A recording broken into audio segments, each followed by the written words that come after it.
हजरत आइए अब हमारे मेहमान खुसूसी जनाब तैयब पालकी साहब साबिक चेयरमैन मऊ हमारे बीच बैठे हैं, लेकिन आप खूब जानते हैं कि मसरूफ इंसान है और आजकल उनकी तबीयत भी कुछ नासाज है, बहुत देर तक वो हमारा साथ नहीं निभा सकते। वो तो मुझसे कह रहे थे कि खूबसूरत प्रोग्राम चल रहा है, सामीन की तादाद भी बेहा है, मन नहीं कर रहा कि मैं यहाँ से जाऊँ, लेकिन तबीयत इजाजत नहीं दे रही है, इसलिए वो यहाँ से रुखसत होना चाहते हैं।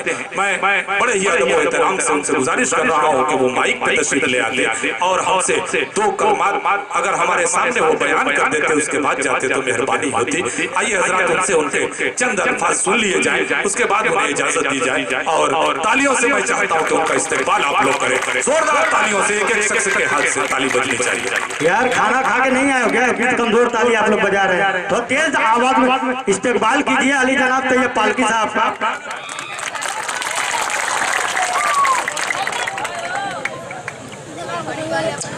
सदर मुशायरा, नाज़िम मुशायरा, शोरा इकराम, मुअज़्ज़ज़ सामीन, हमारे बुजुर्गवार प्यारे बच्चों, बड़ी कामयाबी के साथ रवां दवा ये मुशायरा यहाँ का तारीखी एक मुशायरा है और ये तारीखी सरजमीन खेदूपुरा की जो कलब की जमीन है। मैं मुबारकबाद देता हूँ अराकीन मुशायरा को कि इन्होंने बहुत अच्छे शोरा इकराम का इंतखाब किया है और यहाँ पर बहुत अच्छा इंतजाम भी किया है। जी, हमें उसी तरह से एक अच्छा अनाउंसर भी हमें आपने दिया है और बहुत अच्छी अनाउंसरी के फराइज अंजाम दे रहे हैं, वक्त बिल्कुल नहीं ले रहे हैं, फटाफट शोरा इकराम को बुला रहे हैं सीधे सीधे, इसलिए कि शोरा इकराम की फहरिस्त लंबी है। जी बिल्कुल, और बहुत अच्छे अच्छे शोरा इकराम है। मैं समझता हूँ कि अगर ये कायदे से चले, आप लोगों ने बना लिया तो ये सुबह तक चलेगा। बिल्कुल, मगर हमें सिर्फ मुशायरा और लबोलैम में सिर्फ हमें नहीं रहना है, मुशायरा हमें बेदार करता है। जो शोरा इकराम अपने जज्बात और एहसासात को अपने अशार में परोते हैं, आपको समझ में आता है तभी समझ में आएगा जब उर्दू की किताबें पढ़ेंगे, तारीख की किताबें पढ़ेंगे, तब आपको अशार समझ में आएंगे। अशार का ऐसा नहीं आसान है कि जो सबको समझ में आने लगे, तो इसलिए जरूरी है कि बच्चों को उर्दू तालीम की तरफ आरास्ता करें, इसलिए कि हमारी मादरी जबान है, हिंदी हमारी राष्ट्रीय जबान है, तो उर्दू हमारी मादरी जबान है जो माँ के कोख से सीखी जाती है, वो उर्दू जबान है। उर्दू शेरनी जबान है जो दूसरी जबानों को मिठास देती है, जो हिंदुस्तान में नहीं दुनिया के बहुत से ममालिक में उर्दू बोली जाती है और समझी जाती है। हमें बेदार होने की जरूरत है। जिस तरह के हालात चल रहे हैं जी, अपने देश में तवारीख को बदलने की बात हो रही है, शहरों के नाम बदल रहे हैं। क्या आप गफलत में हैं? कुछ बच्चों को देखा गुटखा मार रहे हैं, छोटे छोटे बच्चे जो 50 ग्राम 100 ग्राम के हैं, वो अभी से गुटखा मार रहे हैं। तो हमारी तहजीब कहाँ जा रही है? आप अभी से बच्चों को लत लगाए हुए हैं, कोई लड़का पान खा रहा है इसी में, ये कहाँ जा रहा है? हमारी कौम कहाँ जा रही है? हमें देखिए क्या हाल है, हमारी माशी हालत क्या है। हम मनाते हैं 10 दिन त्योहार मनाते हैं, 15 दिन त्योहार मनाते हैं, बिजली की लाइन नहीं, उसके पहले जीएसटी पे यहाँ का सारा कारोबार बनता। जी बिल्कुल, अब ये रिवायत चल गई है मुशायरों की, रोज शाम को 2 जगह मुशायरा होता है। एक जगह बोलते हैं फुटबॉल है, एक जगह कहते हैं कैरम। क्या हमारी, मैं कहता हूँ कि सिर्फ हमारी कौम को लबोलैम में क्यों हमें पसंद नहीं आता क्या? कि हमें सोचना चाहिए बच्चों के मुस्तकबिल के लिए। ये बच्चे नौनिहाल जो 20 साल के बाद एक बहुत तालीम याफ्ता जमाना आएगा, उस वक्त हमारे बच्चे अगर नहीं पढ़ेंगे तो हम बहुत पीछे रह जाएंगे।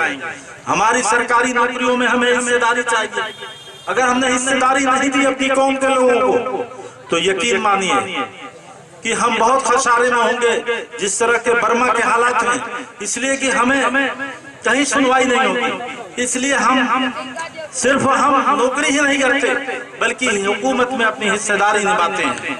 जिस तरह एक मंत्रिमंडल बनता है, उसमें मंत्री बनते हैं, विधायक बनते हैं, पार्लियामेंट में असेंबली में विधायक बनते हैं, उसी तरह नौकरियों में हमारी कौम के फर्जंद बच्चे नहीं जाएंगे तो कैसे हमारा ये मुल्क जमहूरी मुल्क रह पाएगा।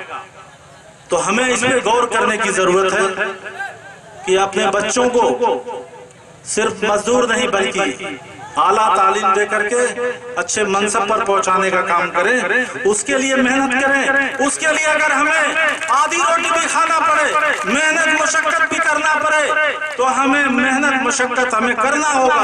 हमें वो परेशानियों को नहीं, हम खाएंगे गोश्त नहीं खाएंगे, हम दाल से काम चलाएंगे, सब्जी से काम चलाएंगे, मगर बच्चे की सेहत पे, बच्चे की तालीम पे हम खर्च करेंगे।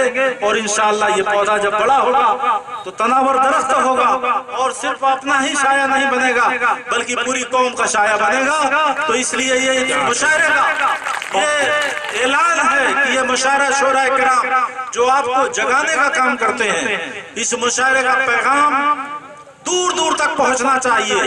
इस मुशायरे का पैगाम कि ये सिर्फ मुशायरा नहीं था बल्कि बेदारी की एक मीटिंग थी और ये नौनिहालों को, उनके वालिदैन को सबको बेदार किया जा रहा था कि जाग जाओ।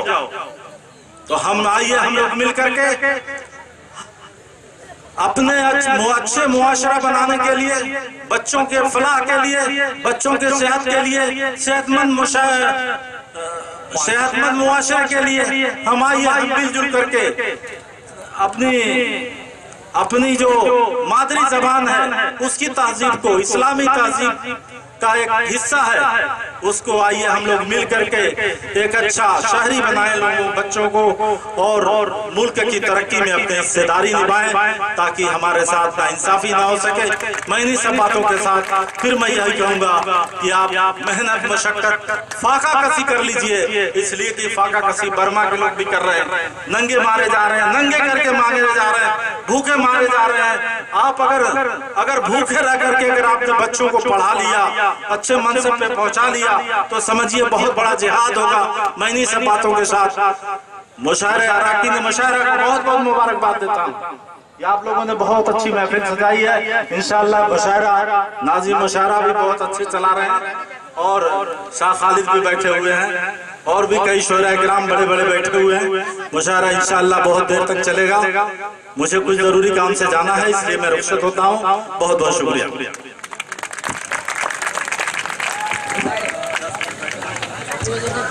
बहुत बहुत शुक्रिया हमारे खुसूसी का। हज़रात, इन्होंने हमसे कुछ तकाज़े किए हैं, कुछ हमसे मुतालिबात किए हैं, कुछ तलकीन की है, इस पे हमें गौर करने की जरूरत है। हज़रात गिरामी, एक बच्चे की बात कही उन्होंने कि गुटखा खाते हुए छोटे छोटे बच्चे दिखाई दे रहे हैं। इसमें मैं ये समझता हूँ कि इसमें कमी उन बच्चों की नहीं है, कमी हमारी। हम बच्चों को रोकते नहीं हैं, हम अपने बच्चों की सही इस्लाह नहीं कर पाते, उनको सिखा नहीं पाते कि कैसे जीना है, कैसे रहना है इस माशरे में। हज़रात, एक वक्त था, अभी हम लोगों का पहले का दौर तो और खूबसूरत रहा होगा। अभी हम ही लोगों का दौर था जब हम लोग बच्चे थे, तो बड़े बड़े नौजवानों को मैंने देखा कि अगर किसी वजह से उन्हें सिगरेट वगैरह की अगर लत लग गई है तो सिगरेट भी पीते थे तो बहुत छुपा कर। मोहल्ले का अगर कोई शख्स बड़ा दिखाई दे देता था तो वो सिगरेट फेंक करके दूसरी तरफ निकल जाया करते थे। आज इतने बड़े बड़े बच्चे अपने माँ बाप के सामने, भाइयों के सामने, अपने मोहल्ले वालों के सामने गुटखा खाते हैं, सिगरेट पीते हैं, पान खाते हैं, कोई रोकने वाला नहीं है। पहले मोहल्ले के लोग, पड़ोस के लोग, अपने जितने लोग रहते थे, कोई भी अगर किसी बच्चे को कुछ खराब गलत करते देखता था तो फौरन टोकता था, उसे रोकता था। आज कोई रोकने वाला नहीं है, ये हमारी कड़ी है। हमें रोकने की जरूरत है, हमें बच्चों को सुधारने की जरूरत है। बच्चे नादान होते हैं, हम नहीं सिखाएंगे तो वो सीख नहीं पाएंगे। अगर तकरीर की जाए तो बहुत लंबी हो जाएगी।